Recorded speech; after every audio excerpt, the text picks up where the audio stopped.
2. Welcome to the announcer's booth at the beautiful Century Mile Racetrack, and thank you for joining us for the first edition of Morning at the Mile, where every week we will preview the weekend's harness racing action. And of course, this weekend, all eyes are focused on the Alberta-bred Pacers in the Super Finals. And Josh, taking a look at the 8 races, the first of which is the consolation for 3-year-old Colts and Geldings. Yeah, I think this race goes through HF the Great Pumpkin. It's done very well in the Dave Kelly barn. And if you just look at this horse's races, he's been facing way tougher than most of these. There's some non-twos and condition-type claimers in here. HF the Great Pumpkin back earlier in September went 52-3 in a straight non-winners of 6. Was in the Maverick Final 2 back. Didn't race that well that day, but I expect him to be sent pretty hard. There's not much speed inside of him. And this horse, with his numbers, just tower over the field. He's just faster than him. He's got controlling speed, and I expect him to be hard to catch, and he'll be a short price. Did you see anything around HF the Great Pumpkin here, Ken?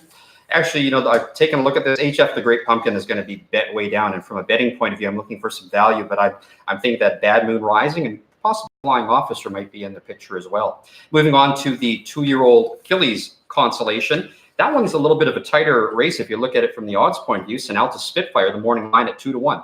Yeah, it's an interesting race here. We do have 7 horses, and 6 of them are still maidens, so makes it kind of interesting here. I kind of went to Wrangler Gold for Paul Davies. I thought last time raced decent in the Stardust on the lead. I just don't think there's a ton in here. The only horse to win a race, despite it being a track onto maiden. But I think from the inside, and no one in here really stands out to me. I think Paul kind of has the cards in his favor here with the draw. And I think this horse is probably as good as anyone. And with the post on the inside, I think that should be enough. I agree. Wrangler Gold is my pick for that one. Taking a look now at the 2-year-old Colts and Geldings consolation. And the morning line is Horse at 8-5. I mean, Horse was so impressive last week. If you look, got away 7th, just came flying home late, 27-1, won by over 4 lengths. Even the start before that, you look, Criminal Record, West Coast Dragon, 2 decent horses we'll see later on in the card. I expect Horse to be a short price in here. He's got a great closing kick. Ryan Grundy looks to have a very live one here in the consolation. And we talk about some wide open races, but let's take a look at the consolation for 3-year-old fillies. Outlaw Alley Oops at 7-5 on the morning line. What do you think of that, Josh? I think she's much of the horse to beat in here. My only trouble in this race was looking who's going to come second. I think if you take her out of there, it's a very competitive race. But, I mean, if you look 3 back of their non-winners of 4 off the qualifier, he was so impressive that day, going in 56-1. Last time out was on the lead, got a little tired, but he's not going to face anything like she's been facing in here. I expect Rene Goulet not to fool around and send her pretty hard. He looks pretty tough in here, does Outlaw Alley Oops. Now, if we take a look at the 4 finals that we have on Saturday night, the 9th through 12th races, we have an all-stakes pick 4, which will be very interesting for betting purposes. But taking a look at this again, there's $360,000 in purse money up for grabs on Saturday night in the Super Finals. In the 9th race, it's going to be the 2-year-old boys in the final, and the morning line favorite at 3-1, Don't Poke the Dragon. Yeah, I thought both 2-year-old races are very, very competitive. Obviously, not a lot of them have a ton of form to go off of sometimes, but they've all usually got a couple wins and decent times. So you get a lot of similar type horses in these 2-year-old races. I kind of lean toward Trip Hammer, 1 of 2 in here for Nathan Sobey. I thought last time against non-winners of 4, you look HF Jesse James Scorcher, who we'll see later on in the 3-year-old final. I mean, to close against older horses like that, 27-3. And the time before, you look in the Shooting Star, won by over 4 lengths there. I think this horse has gotten very good. And I just was so impressed last time, coming home so quick. And I just thought that was a very good effort. And a similar one with a decent draw here makes him very tough. Who do you lean to in here, Ken? This one for me was a really tough one to handicap. I think there's a lot that can happen depending how the pace sets up. I like Don't Poke the Dragon, but I also like Trip Hammer and Just Mac to be in there for this one. You got to look Just Mac's our 2-year-old Colt track record holder when he went in 54-4. Don't Poke the Dragon. You always got to respect Keith Clark when there's big money on the line. And even on the outside, Paul Davies, Outlaw State of Mind, a horse who showed a ton of promise early in his career, has kind of had a bit of trouble, but 2 back did beat some older non-winners of 4s. A horse with a lot of talent. I don't know what version of him shows up. The draw doesn't help per se, but a horse that does have the ability. You look back at Century Downs, wasn't an Alberta Sire Stakes, was 1-9-1 by over 6 lengths, so does have the ability somewhere in there. Taking a look at the 2-year-old fillies final as well, that one I felt was very wide open. When you take a look at it, you've got Blue Star Dreaming on a 3-race winning streak, but the morning line will be Blue Star Dreaming at 5-2. I'm also looking at Snow Shark at 7-2. Snow Shark's who I landed on. I thought last time in the Stardust just looked so good. Keith, you saw at the head of the lane. Once he got some space with this horse, he was gone. Was a heavy favorite that day, but I think a similar effort will be in place here. But you got to look a horse on the rail like LA Woman for the Haney's. That horse, I mean, two back was on the lead and was tough. This horse I expect to be sent hard again by Jerry Houdon. An honest one in here. Miss iTunes, Dave Lamont's having a great meet. Another one. Like I mentioned, these two-year-old races are very wide open, and I think if you can pick a winner in here, you should get somewhat of a decent price. And of course, Miss iTunes debuted very impressively. So again, I think that was a really tough one to call. Last two races of the evening in the super finals, taking a look at the 11th race is the 3-year-old fillies division final. And we take a look at that one, some action up on the outside in the 7, 8, and on the inside 9 hole.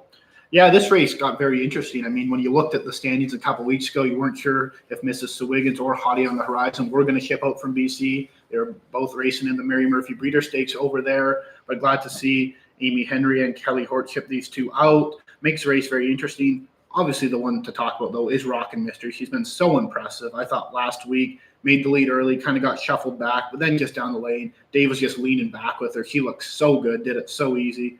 But a couple more challengers in here, and I think this race has a bit more flair because of these invaders from BC. Absolutely. You know, Rockin' Mystery has been an absolute monster here at Century Mile, but that outside post has me a little worried. I'm not sure what you think about that. I think he's probably still the best in here, but look, Hottie on the Horizons on a 4-way win streak. Even her first start at Fraser when Rick Lancaster had her out there, did drive himself, just kind of gave her a trip there against some older type horses, but she's in good form. Miss Wiggins now, she's on Lasix. I mean, as a 2-year-old, Miss Wiggins was very nice, had 8 starts, 4 wins, and 4 seconds. I think this race has a little more flair than we might have thought a couple weeks ago, and I'm quite interested to see how it folds out. Right, the 12th and final, which is going to be the final of the 3-year-old Colts and Geldings division. How does this race set up? You take a look at Jules Dragon, who's the track record holder, Outlaw Grab and Gears, at 2-1 is the favorite.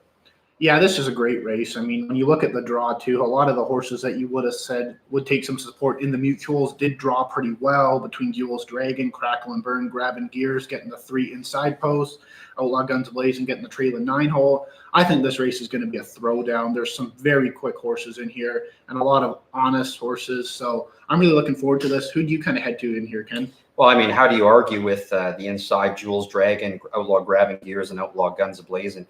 Again, you know, when the big money's up on the line, a lot of things can happen. And I think I'm going to have to go wide on this one as far as the last leg of the pick 4 goes. Well, that's great. We took a look at that, and just want to let you know that racing manager Matt Jukic and Josh will be live all night at Super Finals with coverage in between races. And don't forget that you can download programs at our website, cnty.com/Century Mile. You can also download them for free at hpibet.com.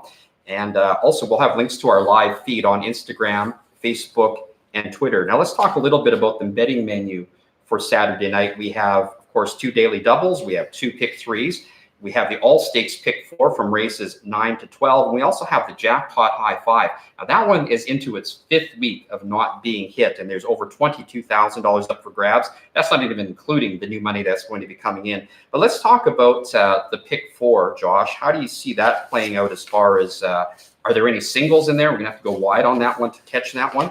Well, I think in the pick 4, the tough ones are the 2-year-old races to start, in my opinion. That's kind of where I'd spread, per se, to try to get myself there. You look in the 2-year-old Colts and Geldings, the 9th race, which does kick off the pick 4. I'd probably want to go 2 or 3 deep in there. I like Trip Hammer. I like Don't Poke the Dragon. And I like Just Mac. And even if I'm looking to spread in there, I might throw a horse like Outlaw State of Mind in. Obviously, he's a question mark, but he's the type of horse that if you're looking for a price, and if you think Outlaw Grabbing Gears or Rockin' Mystery are going to be shorter prices later, and if you think this race is wide open, these are the kind of horses you do want to throw in. Now, taking a look at the big play, which is going to be the jackpot high 5. I mean, that hasn't been hit for a lot of reasons in the last 5 weekends, but how do you look at or how do you see the jackpot high 5 playing? Would you take a single on top? You're going to go wide at the top? I think what I'd probably do is take a single on top and then try to get some bombers underneath. You look at a horse like Scorcher, who 3 back did win an elimination. He's got the most talent in this field when he's right. You look 2 back in the race, even though he finished 6th. A ton of ground down the lane, made up over 7 lengths. So I think Outlaw Grabbing Gears looks ready to go. He does have a He does have an interesting one. If you look at his pacing derby, the final, he didn't race that great in there. But if he's right, I think he's the best horse in this group. He'll have to earn it, though, as there's another great field assembled. And another consideration for me as better, I'm taking a look at the driver training standings. Hennessy, Mike Hennessy with 26 wins still leads his driver standings. But this past weekend, Sanford Campbell with 4 wins puts him into a total of 12 wins for the season. Of course, Rod Hennessy still on top in the trainer standings. For me, that's always a consideration as far as who's hot and who's not in the driver trainer standings.